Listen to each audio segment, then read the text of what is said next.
All right, thank you. Let me start with one disclaimer. I'm actually not an expert in veterinary public health or any milk-related subjects, so I had to do a lot of reading myself to start to understand what I'm going to talk about. And this is shedding some light on the dark side of milk rather than on all the positive sides. So the way I try to handle it is looking at the hazards and the characteristics of milk, some broad idea of exposure and the prevalence of these hazards,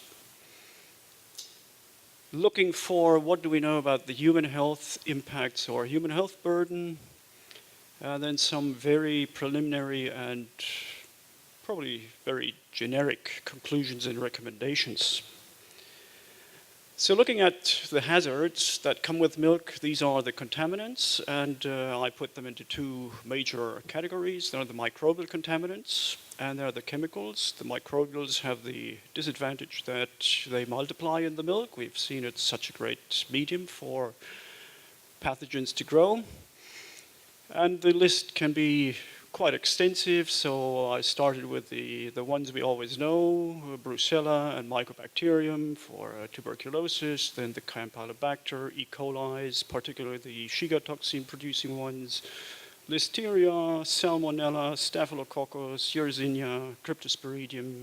The list can go on. And then in the chemicals, the categories which are probably relevant are the heavy metals, so this is lead, copper, cadmium, mercury, and others. There are the aflatoxins or mycotoxins which come with the milk. We have pesticides and other agrochemicals.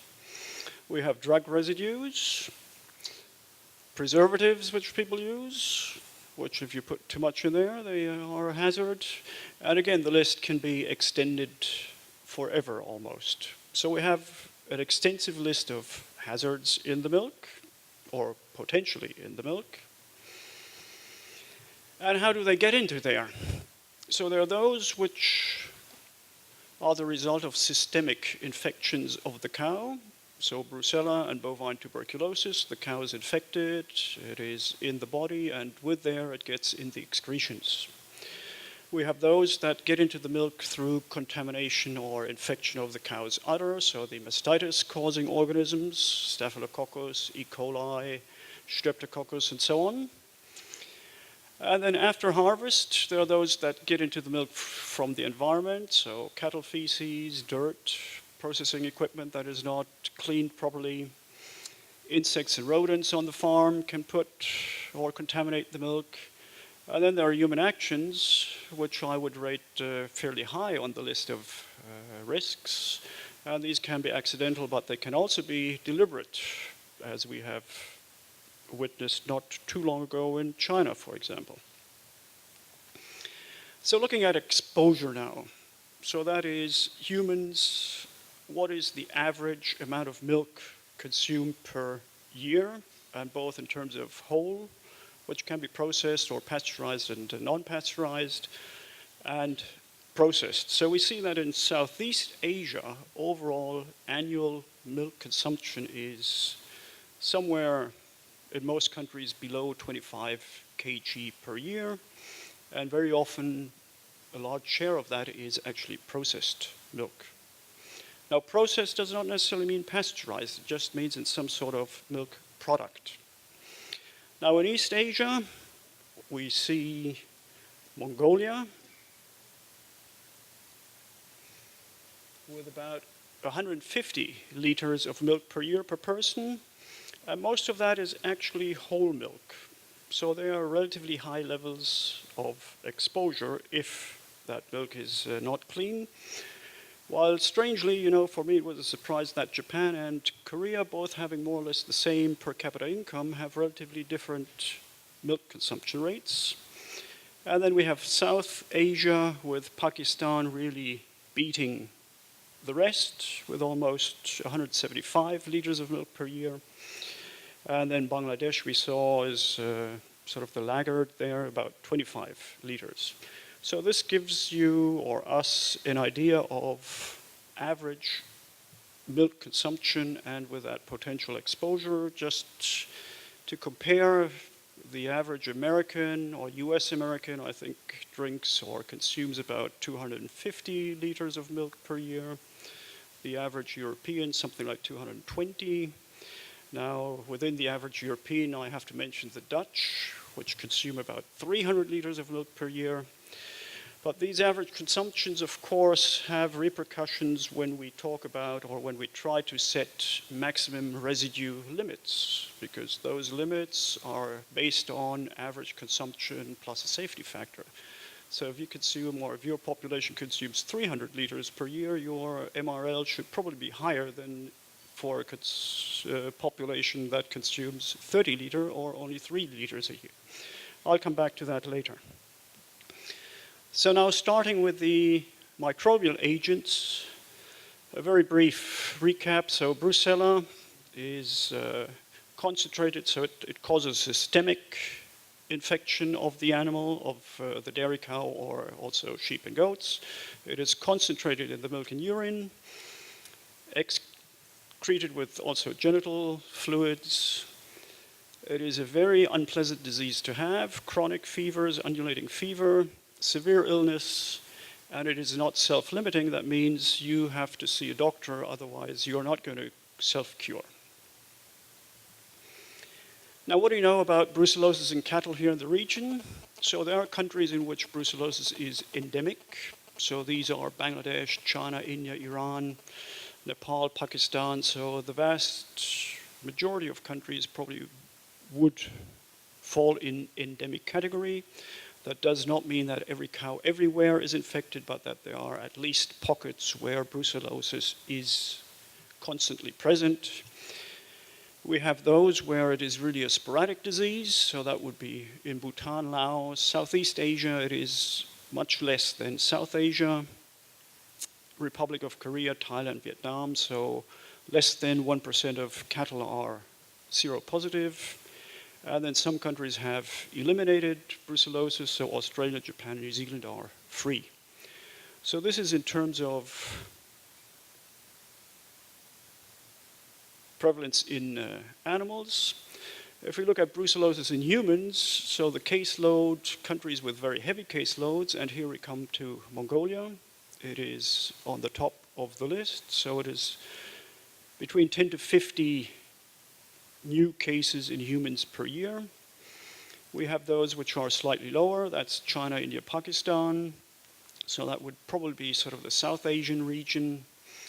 Then we have those countries where it is actually sporadic in the animals. So that's, in that category we have Australia, Japan, Malaysia, Thailand, and Republic of Korea.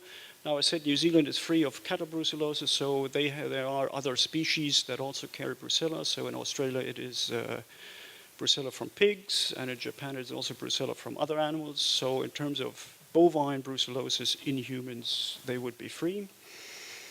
And then there are a range of countries where we have no idea what the prevalence or incidence is. And looking a bit at risk factors, so there is a study in Pakistan was done. So the biggest risk factor they found was, with the highest odds ratio, was actually handling cows. But another, or the second highest risk factor, was actually drinking of unboiled milk. And if we multiply that, the prevalence of the risk factor times the risk, I would say drinking of unboiled milk is the much higher risk on a population basis than the handling cows. And just briefly there on the right-hand side is the benefits and costs of controlling brucellosis. So the blue bar is just the cost of a campaign in Mongolia. It was calculation for Mongolia. And the benefits to the agriculture sector.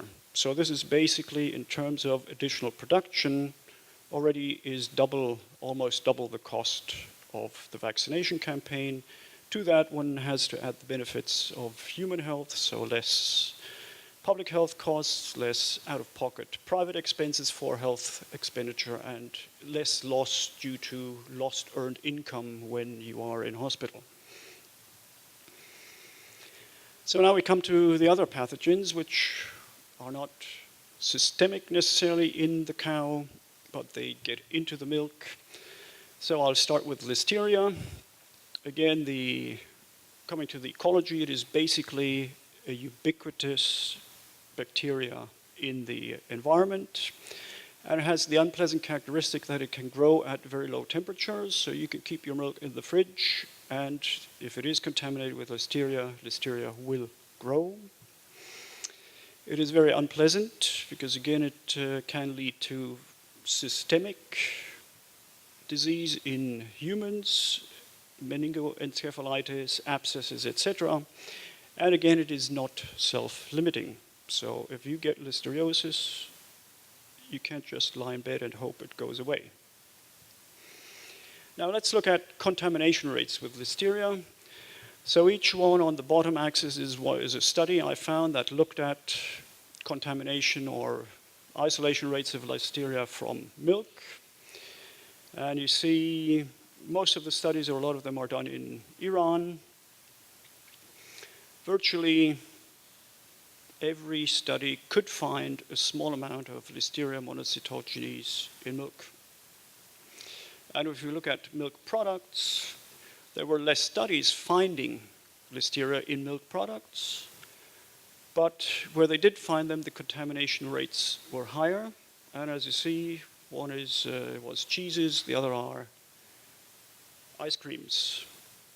So ice creams which are kept in refrigeration, yet there the Listeria does grow.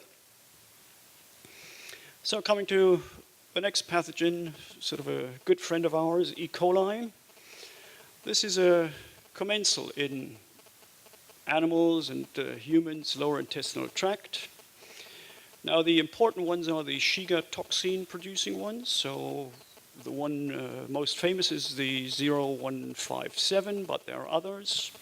They produce very acute hemorrhagic diarrhea. This is severe, but usually it is self-limiting. Now, as I say, this is a fairly ubiquitous bacterium. So we look at contamination rates in raw milk. Again, on the bottom, each of that is an individual study looking at E. coli in milk, and basically all milk samples you take, you will find E. coli. And this is not only the case in developing countries, so a similar study was done in Australia. 90% of milk samples contain E. coli.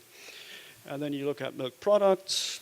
Again, you find E. coli in many milk products. So this would be probably post-processing contamination. And there are two where they even found E. coli in pasteurized milk. So this is either not properly pasteurized or contamination after pasteurization. Now the more important E. coli is the Shiga toxin producing one. So what people look for is 0157. There are other ones too. And again, what you see is virtually every study that looked found E. coli 0157. And in fact, between 5 and 10% of dairy cows or of cows carry E. coli 0157. And I presume if you look carefully, you will find it even in a higher proportion of dairy cows. Now, Salmonella is the cousin of E. coli. It is the variant of this bacterium that has evolved to be an intestinal parasite of birds. Again, manifestation is similar. It is also ubiquitous in the environment, causes a serious disease, but self-limiting. And again, if we go through studies looking at Salmonella in milk, again, out of 10 studies, I think it is 10, 9 have found Salmonella in milk. Looking at milk products or pasteurized, the isolation rates are much lower. Now coming to the penultimate of these, and I mention this one because it may not be such a famous milk pathogen, so that's Campylobacter, jejuni, and E. coli. This is a commensal of avians. The characteristic it has is that in the environment it creates like almost a spore, so it is relatively resistant or resilient outside the animal. Again, diarrhea with cramps. It is usually self-limiting, but it has or can have a knock-on disease called the Guillain-Barré syndrome, which is an autoimmune disease. And our last, these are Campylobacter. Again, most studies that looked for Campylobacter in milk found Campylobacter in milk. And let's say 1/3 of studies that looked for Campylobacter in products found Campylobacter in products. Staphylococcus aureus, also ubiquitous, self-limiting illness. And here we come to a picture almost similar to that of E. coli. Every milk sample is, or let's say these studies, contaminated with Staphylococcus. And then you have a high contamination percentage also in products. And Staphylococcus aureus is also carried by quite a number of humans. So this is probably, again, a good indicator for post-processing hygiene. Here we have Cryptosporidium. Now, Cryptosporidium is not so much on the radar of people looking at milk contamination. It is a very, let's say, it's different from the previous agents, which were bacteria. This is now a protozoan. So I didn't find any study which looked for Cryptosporidium contamination of milk, but I will tell you in a second why I think it is important to have this on the radar screen. It is usually self-limiting, so it is not such a severe disease. Now, what can we say about potential milk contamination, consumption, and burden of gastrointestinal disease? Now, there is no data that really links the two. All we can say is that the disability-adjusted life years, so the burden of diarrheal diseases, is very high in the Asian region. It is so in Africa too. I think it is probably, let's say, next to respiratory diseases, gastrointestinal diseases are sort of the second most important burden-causing diseases. But what I did find is an interesting study in the United States linking milk consumption and gastrointestinal diseases. So if we look at, this is in Minnesota, where actually everybody going to see medical attention for gastrointestinal diseases, they isolate or try to isolate the causing organism. So we see that in Minnesota, I think about half of gastrointestinal disease being so severe, leading you to look for a doctor, is actually caused by Campylobacter. And then if we look at the second, is it Campylobacter? Yes. And Cryptosporidium is already 12% and 31 is Salmonella. Now, if this is corrected for underreporting, so some pathogens are more frequently reported or more frequently causing people to go to the doctor, then this pie chart would change slightly, and about 60% would be Campylobacter, and about 30% would be Cryptosporidium. So Cryptosporidium seems to be really an underrated and underdiagnosed pathogen. And if we look at exposure to milk of those patients, overall exposure to milk was very low. So the exposure or the infection occurred through other means, but then breaking it down by age group, looking at children under 5, they're about 3/4 reported exposure to raw milk. So even in the United States, with relatively high milk quality standards, it seems that consumption of raw milk is not without its risks. Now we come to the chemical contaminants. And one group I will briefly talk about are the aflatoxins, which are produced by Aspergillus flavus and parasiticus, which are metabolized by the animal. and then are excreted in the milk in the form of aflatoxin M1 and M2. We have two different maximum residue limits that are being applied. One is in the US, which is 500 nanograms per liter of milk, and one is in the EU, which is 50 nanograms per liter of milk. Now, the main damage these aflatoxins cause is the liver, so liver necrosis and liver cancer. But also they suppress immune systems, and acute poisonings lead to very serious vomiting and hemorrhaging, and the chronic poisoning is growth and development impairment. And recently it has been shown that aflatoxins in animal feed, I don't know at what level, but also reduce animal performance by 10 to 20%. Now, looking at limits in milk, so these are the proportion of milk samples that would fail the EU maximum residue standard. And you see that in all but one study, you had at least 10 to 20% of samples that were above the EU limit. So if you impose the EU maximum residue limit for aflatoxins into milk in Asia, you can probably throw away 3/4 of Asian milk. Now, these are the maximum concentrations found. You see, most of them do fall under the US limit, but above the EU limit, except for one study in Pakistan with extremely high maximum values. This is if we look at the percent of samples that exceed US limits. There still are quite a few, but you also find quite a number of studies where the US limit would be, let's say, they would comply with the US standard, but they don't comply with the EU standard. So this is something here for the regulators to consider. Now, burden of liver cancer. You see, strangely enough, the burden of liver cancer is much higher in those countries that drink very little milk. So I think we can exonerate those two from contributing to the burden of liver cancer.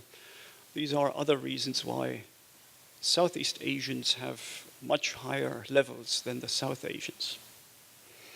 And partly it's probably also food related. Now I come to the last category which I'll deal with, and that's the heavy metals, which are cadmium, copper, chromium, and I'll only talk about lead.